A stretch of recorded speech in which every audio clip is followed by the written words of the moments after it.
बिस्मिल्लाहिर्रहमानिर्रहीम।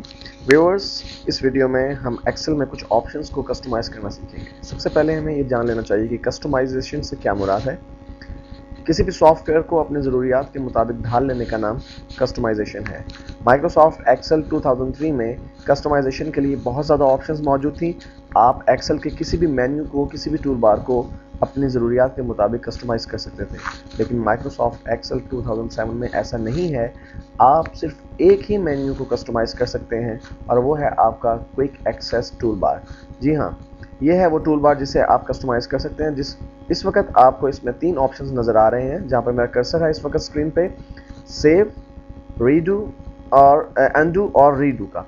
लेकिन अगर आप चाहें तो यहाँ पर अपनी पसंद के कोई भी ऑप्शन इंसर्ट कर सकते हैं। फॉर एग्जांपल, मैं चाहता हूँ कि मैं यहाँ पर अपनी पसंद के कुछ आइकन्स या कुछ टूल्स यहाँ पर ऐड करूँ, तो इसके लिए मैं इस टूल बार्स के साथ बने हुए इस छोटे से बटन पर क्लिक करता हूँ। हमारे पास एक लिस्ट अपीयर हो गई है।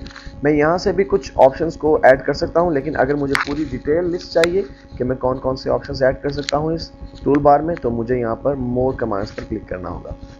देखिए, जो ही मैंने मोर कमांड्स पर क्लिक किया, यहाँ पर लेफ्ट हैंड साइड पर मेरे पास वो तमाम ऑप्शंस मौजूद हैं जो मैं ऐड कर सकता हूँ अपने कस्टमाइज एक्सेस टूल बार में। और मज़ेदारी की बात यह है कि इसमें आप मज़ीद टूल्स भी ऐड कर सकते हैं, यानी जो ऑप्शंस आपको फिल वक्त लेफ्ट हैंड साइड पर नज़र आ रहे हैं, सिर्फ यही ऑप्शन नहीं है, आप किसी भी टूल बार में से कोई भी ऑप्शन अपने क्विक एक्सेस टूल बार में ऐड कर सकते हैं। या आप यूँ कह सकते हैं कि ये एक ऐसा टूल बार है जो आप अपनी मर्ज़ी से डिज़ाइन करेंगे।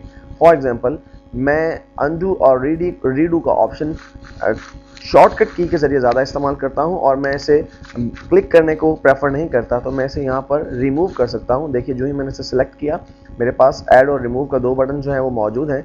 अगर मैं रिमूव के बटन पर क्लिक करता हूं तो देखिए मेरे पास अब 3 के बजाय 2 ऑप्शंस रह गए हैं।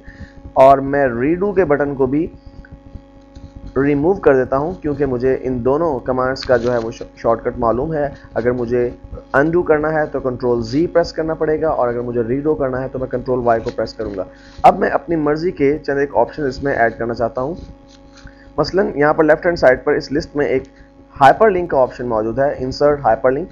मैं चाहता हूँ कि मैं अपने क्विक एक्सेस टूल बार में हाइपरलिंक का ऑप्शन इंसर्ट कर दूँ, तो मैं इसको सिलेक्ट करके ऐड के बटन पर क्लिक करता हूँ। देखिए, जो ही मैंने ऐड के बटन पर क्लिक किया है, मेरे राइट हैंड साइड पर वो लिस्ट क्रिएट होना शुरू हो गई है, जहाँ पर मेरे क्विक एक्सेस टूल बार्स में जो ऑप्शन मौजूद हैं वो मौजूद होंगे। इसके अलावा मैं दीगर चंद ऑप्शंस को भी देख लेता हूँ।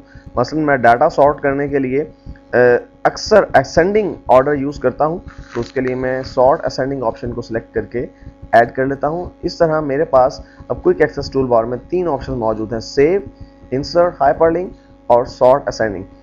इसके अलावा भी दीगर अगर ऑप्शन मैं कोई ऐड करना चाहूँ तो मैं यहाँ पर देखिए, यहाँ पर हमारे पास वो कैटेगरी है जिसमें से ये तमाम कमांड्स आ रही हैं। ये है पॉपुलर कमांड्स, और मैं अगर किसी भी टैब में से कोई ऑप्शन सिलेक्ट करना चाहता हूँ तो मैं यहाँ से सिलेक्ट कर सकता हूँ, लेकिन फ़िलहाल मैं इन्हीं ऑप्शंस पर इक्तफा करूँगा और ओके के बटन पर क्लिक करूँगा। देखिए, जो ही मैंने ओके के बटन पर क्लिक किया, मेरा quick access tool bar change हो चुका है। मेरे पास अनडू और रीडू के ऑप्शंस जो मौजूद थे वो अब नज़र नहीं आ रहे हैं, और उसकी जगह मुझे इंसर्ट हाइपरलिंक और असेंडिंग ऑर्डर में डाटा को ऑर्डर देने के लिए ऑप्शन जो मेरे पास मौजूद है।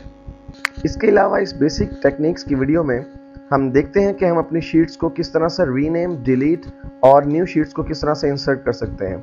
फॉर एग्जांपल, इस वक्त जो मेरे पास 3 शीट्स हैं इस वर्कबुक में, शीट 1, शीट 2 और शीट 3, इसमें से शीट 1 का जो टैब सेलेक्ट है, अगर मैं चाहूँ कि मैं इस शीट का नाम चेंज कर दूँ तो मुझे इसके लिए इस शीट के टैब पर कर्सर को लाकर राइट क्लिक करना होगा, और देखिए मेरे पास रीनेम का ऑप्शन मौजूद है। और मैं इस शीट को चेंज कर देता हूँ अपनी पसंद के नाम के साथ।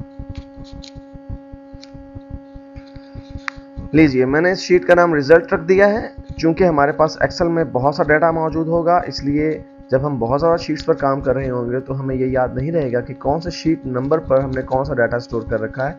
इसलिए बेहतर है कि हम शीट्स को वो नाम दें जिन नाम से हम उन्हें आसानी से रिकॉल कर सकें, यानी हमें याद आ सके कि कौन सी शीट में हमने कौन सा डाटा स्टोर किया है। अगर हम अपनी वर्कबुक में कुछ नई शीट्स ऐड करना चाहते हैं तो ये बेहद आसान है। देखिए, 3 शीट्स के राइट साइड पर एक और आइकन छोटा सा मौजूद है जो कि इस चीज़ के लिए इस्तेमाल किया जाता है कि अगर हम नई शीट इंसर्ट करना चाहते हैं। जो ही मैं इस पर क्लिक करता हूँ, देखिए शीट 4 हमारे पास अपीयर होगी। एक मरतबा फिर क्लिक किया तो शीट 5 अपीयर होगी। मैं जो इसे क्लिक करता जाऊँगा मेरे पास शीट्स बढ़ती चली जाएंगी। मैं चंद एक शीट्स मज़ीद एंटर करता हूँ, क्योंकि मैं आपको शीट्स स्क्रॉल बार के बारे में भी बताना चाहता हूँ कि किस तरह से काम करती हैं।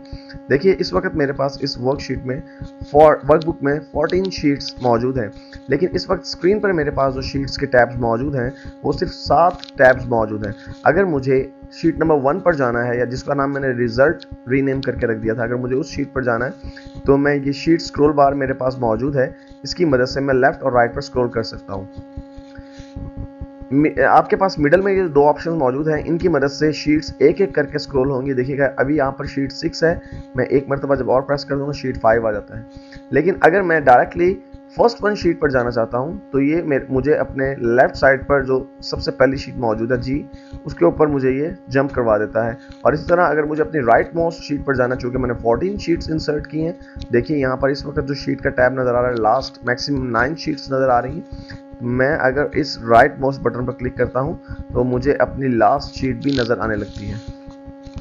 व्यूअर्स, इसी तरह बाज़ औक़ात कुछ शीट्स हमारे लिए नाकारा हो जाती हैं और हमारे लिए वो काम की नहीं रहती। इस सूरत में बेहतर ये होता है कि हम उन शीट्स को डिलीट कर दें, और शीट्स को डिलीट करने के लिए हमारे पास जो ऑप्शन मौजूद है, हम शीट के टैब पर जाकर राइट क्लिक करें और फिर जो हमारे पास पॉपअप मेन्यू अपीयर होता है उसमें से डिलीट के ऑप्शन को सिलेक्ट कीजिए। देखिए मेरे पास जो शीट्स थी वो डिलीट हो गई हैं। जिस शीट को मैं सिलेक्ट करके डिलीट करता हूं उसका नंबर गायब होता जा रहा है, इसका मतलब है कि शीट्स डिलीट होती चली जा रही हैं। इस तरह से हम किसी भी गैर ज़रूरी शीट को जो हमारे वर्कबुक में मौजूद है डिलीट कर सकते हैं। व्यूअर्स, एक्सेल में हम अपना तमाम डाटा सेल्स में इंसर्ट करते हैं, और सबसे पहले हमें यह जानना चाहिए कि हम इन सेल्स के दरमियान किस तरह से मूव कर सकते हैं। आपके पास कीबोर्ड पर जो एरो कीज़ मौजूद हैं वो इस सिलसिले में बहुत मददगार साबित होती हैं, और ज़्यादातर लोग इन एरो कीज़ का ही इस्तेमाल करते हैं इन सेल्स में मूव करने के लिए। आपके पास जो राइट एरो की मौजूद है, अगर आप उसे प्रेस करेंगे तो आपका active cell right hand side पर शिफ्ट होता जाएगा। देखिए जैसा कि ये एक्टिव सेल मेरा राइट हैंड साइड पर शिफ्ट होता जा रहा है। इसी तरह अगर आप लेफ्ट एरो की को प्रेस करेंगे तो आपका एक्टिव सेल राइट से लेफ्ट साइड पर शिफ्ट होता जाएगा। इसी तरह से डाउन और अप कीज का इस्तेमाल किया जा सकता है। इसके अलावा एक्सेल में आप एंटर प्रेस करके भी एक्टिव सेल को डाउन साइड पर नीचे की तरफ ला सकते हैं, और इसके अलावा अगर आप राइट साइड पर शिफ्ट करना चाहें तो टैब का बटन प्रेस करके भी आप यही काम कर सकते हैं। देखिए अब मैं टैब के बटन की मदद से इस एक्टिव सेल को, इसकी लोकेशन को चेंज कर रहा हूँ। व्यूअर्स, अब हम एक्सेल में डाटा एंटर करना शुरू करते हैं। डाटा एंटर करने के लिए जो भी एक्टिव सेल हो, जो भी हम कीज प्रेस करेंगे कीबोर्ड पर, वो डाटा हमारे पास एक्सेल में इस सेल में रिकॉर्ड होता जाएगा, यानी एंटर होना शुरू हो जाएगा। मसलन अगर इस वक्त जो मेरा एक्टिव सेल है वो D7, ये जानने के लिए मैं अपने सेल एड्रेस बार पर भी देख सकता हूँ कि यहाँ नेम बॉक्स में D7 लिखा हुआ नज़र आ रहा है। इसका मतलब है कि अब मैं जो भी डाटा एंटर करूँगा वो सेल D7 में रिकॉर्ड होना शुरू हो जाएगा।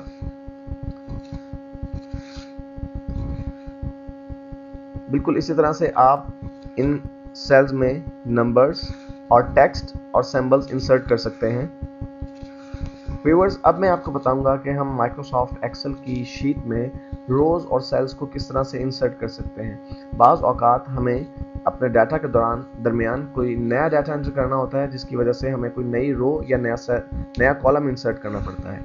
इस चीज़ को एक्सप्लेन करने के लिए मैं पहले से लिखे हुए डाटा को डिलीट करता हूँ और यहाँ पर कुछ डाटा इंसर्ट करना शुरू कर देता हूँ। ये मैं कुछ नंबर्स इंसर्ट कर रहा हूँ तरतीब से। फॉर एग्जाम्पल 767 डालने के बाद मुझे ख्याल आया कि मुझे 767 और 6678 के दरमियान में एक नंबर इंसर्ट करना, जो कि मैं भूल गया। इस सूरत में मुझे एक नई रो इंसर्ट करना पड़ेगी, और नई रो इंसर्ट करने के लिए मैं अपने रो नंबर्स पर जाकर, देखिए मुझे चूंकि 767 से ऊपर और 6678 से नीचे एक रो चाहिए, तो मैं उसी रो के ऊपर जाकर, जिस रो से ऊपर मुझे रो चाहिए, राइट क्लिक करता हूं और इंसर्ट का बटन क्लिक करता हूं। इंसर्ट के ऑप्शन पर क्लिक करता हूं तो देखिए हमारे पास एक नई रो इंसर्ट हो गई, और अब वो मिसिंग फिगर जो मैं यहाँ पर डालना चाहता था, मैं यहाँ पर इंसर्ट कर सकता हूँ। व्यूअर्स, बिल्कुल इसी तरह से जिस तरह से हमने अपने डाटा के दरमियान एक रो इंसर्ट किया है, बिल्कुल इसी तरह से हम कॉलम्स भी इंसर्ट कर सकते हैं। फॉर एग्जांपल मैं यहाँ पर कुछ डाटा एंटर करता हूँ और फिर उसके दरमियान में एक कॉलम इंसर्ट करके आपको दिखाता हूँ। मैं चंद एक सेल्स में तरतीब के साथ नाम रिकॉर्ड कर रहा हूं। और जब मैंने 3 नाम रिकॉर्ड कर लिए उस वक़्त मुझे ये एहसास हुआ कि मैंने वक्कास और सुहेब के दरमियान एक कॉलम और इंसर्ट करना चाहिए था। यहाँ पर मुझे जो नाम लिखना था वो जुनैद था, क्योंकि मैं नाम तरतीब से लिख रहा था लेट्स से। तो इसके लिए मुझे फिर एक नए कॉलम की ज़रूरत पड़ेगी, अदरवाइज मुझे सारा डाटा दोबारा से डिलीट करके एंटर करना पड़ेगा। तो इसके लिए मैं एक नई रो इंसर्ट करता हूँ। व्यूअर्स, न्यू कॉलम इंसर्ट करने के लिए मुझे ई और डी के दरमियान चूँकि कॉलम चाहिए, इसलिए मैं ई के कॉलम के ऊपर अपना कर्सर ला के और राइट क्लिक करके इंसर्ट के ऑप्शन को सिलेक्ट करता हूँ। देखिए वकास और सुहेब के दरमियान एक नया कॉलम जो है वो बन चुका है और अब मैं वहाँ पर वो नाम इंसर्ट कर सकता हूँ जो मुझे इंसर्ट करना चाहिए था। अगर ये ऑप्शन मेरे पास एक्सेल में मौजूद ना होता, तो अगर मैंने शीट के ऊपर बहुत सा डाटा एंटर किया हुआ होता तो मुझे वो सारा डाटा डिलीट करना पड़ता।